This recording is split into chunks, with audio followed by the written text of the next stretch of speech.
Song and dance to mark the end of a 3-day ordeal. They found themselves on an unfamiliar grounds after a dramatic day of arrests and detention. That was Tuesday.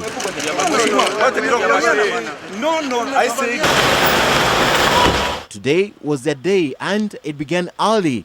By 5 a.m. this morning, all the 8 members of parliament were ready to face the judge at the Milimani Law Courts. This was to avoid confrontation between the police and any of the politicians' supporters. They appeared before Chief Magistrate Daniel Ogembo, who had earlier detained them. An application to the High Court to have them out on bail was also rejected, and they remained in custody. Inside the courthouse, the case went on for the better part of the morning. Outside, their supporters sang and danced. Others mocked the authorities during the court not to release the 8. In court, CORD was full house, led by Raila Odinga and Kalonzo Musyoka.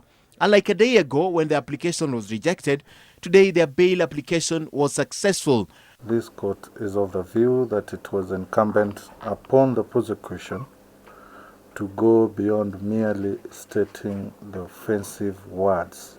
Machakos Senator Johnson Muthama, Busia Women Representative Florence Mutua, Kilifi Women Representative Aisha Jumwa, Bahati Member of Parliament Kimani Ngujiri, Timothy Bosiri of Kitutu Masaba, and Junet Mohammed of Suna East were granted a 300 shilling cash bail and a 1 million shilling bond. Sense of specific details on some of these questions that linger, I am not convinced that this ground on its own would constitute a compelling reason as to make this court deny accused bond. Gatundu South Member of Parliament Moses Kuria and his Kabete counterpart Ferdinand Waititu were however slapped with hefty terms. They will be out on a 2 million shilling cash bail and a 5 million shilling bond each.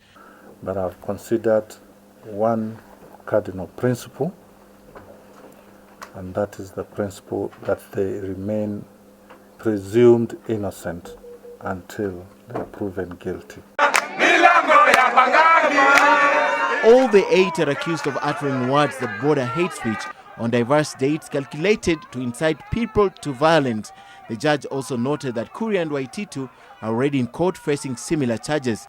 NCIC chairperson Francis Olekaparo has warned that politicians will be dealt with firmly. President Uhuru Kenyatta, on the other hand, says party affiliation will not shield anyone from justice. Ken Mijungu, NTV.